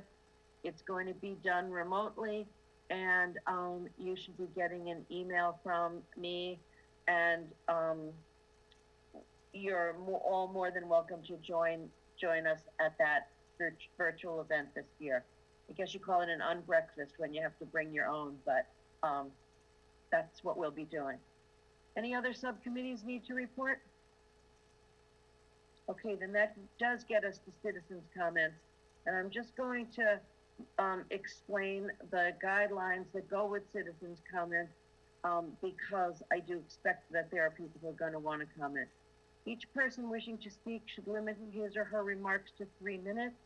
If there are many citizens desiring to speak on the same subject, they may be asked to limit their presentation so that each different subject may be given a fair time for presentation. Citizens should not expect any immediate reply from the committee, since this is the time for the citizens to be heard and not the time for decisions to be made. If the committee feels that there's a need to discuss the citizens' matter of interest further, it may place the matter on the agenda for a future meeting. So at this point, if there are people in the chat that want to speak, do you have a list of that, Mr. Hahn? At this point, it would be best if they use the chat feature to let us know they'd like to speak. I'll let you know their name, and then we can move them in as a panelist where they can turn their video on, be seen, and make their statement. If they would choose not to speak, but they just want to put a comment in the chat that you or I could read, Nancy, that is appropriate as well. Okay, so I would just give people a moment. If you would like to speak, put your name and address in the chat. And as Mr. Hahn just explained, if you just want to make a comment, now you can do that also by commenting in the chat. And I know people have stayed with this meeting for a while, so we definitely want to give you the chance to be heard.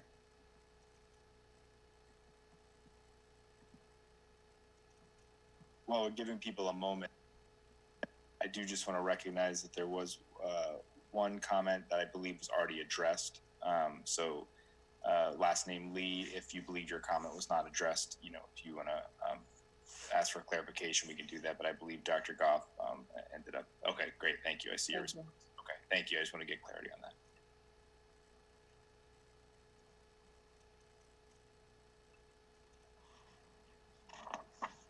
Again, while we're giving it just another minute or two, I do want to reiterate, what Mr. Buckley and Dr. Goff had said.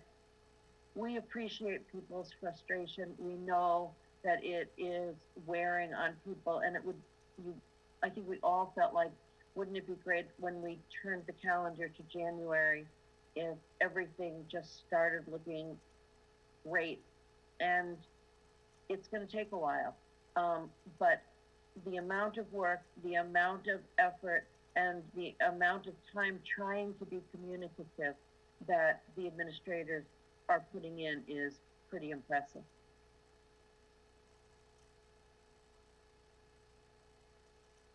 Do you have anything there, Bill, in the chat? No, currently I see nothing in the chat. I'm just going to give it another minute. And I do appreciate the fact that people are there and maybe did get the answers to the things they were wanting to hear, or just want to be active participants. We're really glad to see that also.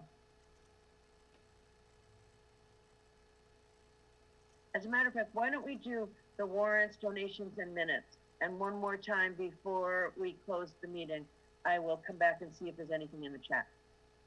Okay, so Sean, do you have the warrants?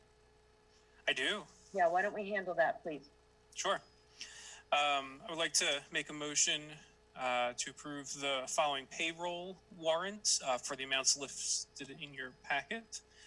They are 2124 PA and 2126 PA. Second. Okay, we have a motion by Sean, a second by, was that Carrie? Okay, just gonna do a roll call vote. Bill? Aye. Jen? Yes. Kristen? Yes. Mark? Yes. Carrie? Yes. Sean? Yes. And myself, Nancy, yes. Okay? And I would also like to make a motion to approve the following accounts payable warrants for the amounts listed in your packets. Those numbers are 221025, 221026, and 221027. Second. Again, we have a motion by Sean, a second by Carrie. Roll call vote. Bill? Yes. Jen? Yes. Kristen? Yes. Mark? Yes. Carrie? Yes. Sean? Yes. And Nancy, yes. Okay, that gets us to gift donations. Does somebody want to take that? Sure. Thanks, Carrie. I'll make a motion to approve the following gifts and donations to Fisher School, Old Post Road School, Boyden School, and Johnson Middle School from Bay State Textiles Recycling in the amount of $366. To Boyden School from Stephen Cosgrove and Liana Bond Cosgrove to the Multicultural Book Initiative, $232. To Boyden School from Michael Takis and Jill Takis to the Multicultural Book Initiative, $50. To Boyden School from Sharon Holm to the Multicultural Book Initiative, $61. To Boyden School from David Jackalone and Jill Jackalone, $50. System-wide Bobby's Auto Service Commission in the amount of $825. System-wide from BSN Sports to the Sports Teams Renaming Fund, $132. And system-wide from Looters Environmental Incorporated, community donation in the amount of $100. Second. We have a motion by Carrie, a second by Kristen. Roll call vote. Bill? Yes. Jen? Yes. Kristen? Yes. Mark? I'm taking that as a yes, Mark? Oh, yes. Carrie? Yes. Sean? Yes. And myself, Nancy, yes. Very generous donation. Nancy, can I make a comment? I think this might just be a procedural thing. So I noticed that all the donations to the Multicultural Books Initiative are listed as being to Boyden School. I know that the donations are filtering through Boyden School centrally. That's where donors are instructed to send their donations. However, the initiative donations benefit all four elementary schools and Daniel Feeney, and I think it's important to note that. Good point, Carrie, because that came up at our budget hearing the other night. The principals were all so appreciative and complimentary. Good point. Thank you. Okay, we've got minutes that need to get approved. Somebody want to do the motion for that, please? Through you, Madam Chair, I make a motion to approve the December 10th, 2020 regular school committee meeting minutes as presented. We have a motion by Bill, a second by Jen, a roll call vote. Bill? Aye. Jen? Yes. Kristen? Yes. Mark? Yes. Carrie? Yes. Sean? Yes. And myself, Nancy, yes, 700. Great. I just want to say one more time, there's a community forum about the middle school next Wednesday night, and we'd love to have people there. And one more check with you, Mr. Hahn, how are we doing in the chat? Yeah, so Nancy, I think I'm going to read 3 comments here. No one that we brought in, but I think 3 comments are worth noting that were made. 2 were in the context of when we were recognizing some teachers tonight. One from the last name Tui, who said, "I can confirm everything Mrs. Galvin is saying. My daughter is in her class, and she's made this a wonderful year for her. They're really learning amazing work." One from a name Colleen Campbell. "Thank you both so much for sharing your perspective and for all that you do for the community." And I just didn't want to miss those. And then most recently, since you gave the opportunity for people to write a comment, I want to read, and actually one just came in, so I'm going to read 2 more. Okay. I would like to applaud all Walpole teachers. We see how hard they are working each and every day. We know they have their own families and are worried about their own health. In a year that should be the hardest for my child, he is thriving. This is all because of his teachers. We thank each and every one of you. And that is from Michelle and Arnie Jensen from 4 Sunny Rock Drive. And then one that just came in, so excuse me, I'm just reading it now, from Ken Storlazzi. The number of positive cases of COVID at the high school is concerning. Is there any information available that explains what criteria the school department and Board of Health use to determine when a temporary remote change is needed? Thank you. And then again, I can address that. Thank you. That's a great question. So what the Board of Health does is they look for in-school transmission. So they keep that in terms of their contact tracing. So they look at positive test results. They go back to the time that the child was tested, also the time that might have not been feeling well, and then they take a look at classrooms and determine in-school transmission. The majority of the cases, especially the ones that came back, if you notice, we had a spike right after the break. Those students were not in school prior to either December 24th or December 15th. So they look at that. Some cases this week, another round of cases, those students still have not been back to school.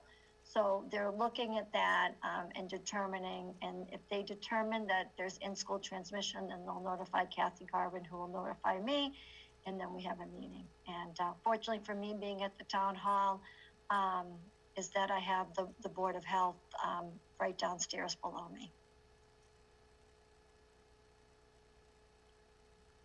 okay, and then one final comment, and I should wait. Is there anyone else wanted to comment on Dr. Goff?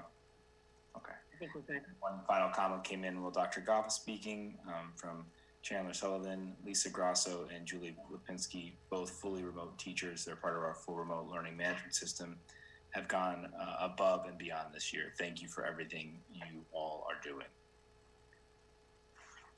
These are the comments. Well, we're actually very glad to see the participation in our meeting this evening, and we definitely appreciate the support because we know that it's not easy. Dr. Goff said it well. I don't need to go over it again, but thank you for being here this evening. And I will take a motion to adjourn, please. Motion to adjourn. I was waiting for you, Mark. Oh, I didn't unmute myself. Mark, she beat you to the punch. I'm going to resign now. I have to resign. Not yet. Can I at least second? We have a motion by Jen, a second by Mark. A poll very quickly. Bill? Yes. Jen? Yes. Carrie? Yes. Mark? Yes. Kristen, Yes. Sean. Yes. Did I say you, Bill? Ah, Bill? yeah, that was the first one. Oh, sorry. And myself, Nancy. Lose me a fastball, Nance. I know. Sorry. Thank you very much, everybody, and thank you for Mark has something to say. Baby Yoda votes yes too. Baby Yoda. All right. Thank you very much, and thank you for attending this evening. We will Bye. be in touch soon and hopefully see you participants next week. Thank you. Thanks. Good night, everybody. Thank